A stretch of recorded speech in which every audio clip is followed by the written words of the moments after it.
எதை கேட்டாலும் கையெழுத்து போட மாட்டேன் என்கிறான் ஒரு ஆளுநர். ஆளை பார்த்தால் எய்ட்ஸ் வந்தவனை மாதிரி இருக்கிறான். அவன் செய்கிற சேட்டைக்கு ஒரு அடையாளம் இல்லை, ஒரு அளவு இல்லை. பல்கலைக்கழகத்திற்கு ஒரு யுஜிசி இருந்து துணைவேந்தர் தேர்வு குழுவில் இடம்பெற வேண்டும் என்று உத்தரவு போடுகிறார். கவர்னர் என்பவன் கண்காணி. முதலமைச்சர் அவனை தபால்காரர் என்று சொல்லிவிட்டார். தாண்டி குதிக்கிறாள். தரைகுலுந்து நடக்கிற தாடகை தமிழிசை. முதலமைச்சர் தபால்காரன் என்றுதான் சொன்னார். ஆத்திரம் வருகிறது. நாஞ்சில் சம்பத் சொல்லுகிறேன், அவன் தரகன், தபால்காரன் அல்ல. நீ கண்காணி மட்டும்தான். நீ கான்ஸ்டிடியூஷனல் அத்தாரிட்டி. I know. நீ இந்த அரசாங்கத்தை கண்காணிக்க வேண்டியவன். கட்டளை இடுவதற்கு ஒரு அதிகாரம் கிடையாது.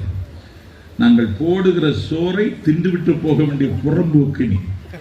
நீ இறக்குமதி செய்யப்பட்டவன். உன்னை ஏற்றுமதி செய்வதற்கு நாள் குறித்து விட்டோம். எச்சரிக்கையாக இரு.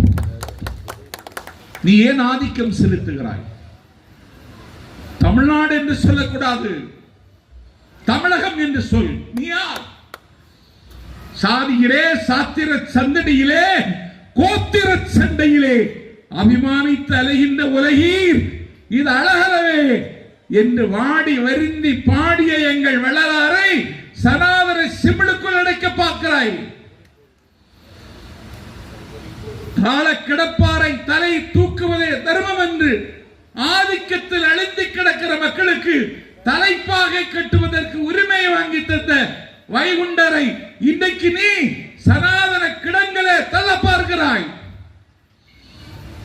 எல்லாவற்றிலும் உனக்கு ஒரு சனாதன பார்வை. நாங்கள் பக்திக்கு எதிரானவர்களா?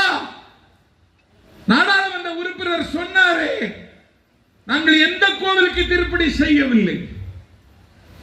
எந்த கோவில் எங்களால் இன்றைக்கு கைவிடப்பட்டிருக்கிறது சொல். முத்தமிழ் முருகன் மகாநாடை 3 நாள் படலியம்பதியிலே நடத்தினோம்.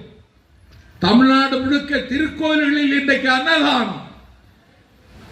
இன்றைக்கு கோடிக்கணக்கான சொத்துக்களை அறநிலையத்துறை இன்றைக்கு மீட்டெடுத்திருக்கிறது. நாங்கள் பக்தர்களுக்கோ கடவுள் வழிபாட்டில் நம்பிக்கை உள்ளவர்களுக்கோ நாங்கள் மாறுபாடாக ஏதாவது காரியம் செய்தோமா? அப்படி எங்களுக்கு நோக்கம் இல்லை. ஆனால் ஒரு வகுப்புக்கு மதத்திற்கு எதிரானவர்கள் என்று ஒரு மாய சித்திரத்தை இன்றைக்கு தீட்டுவதற்கு ரொம்ப கஷ்டப்படுகிறார்கள்.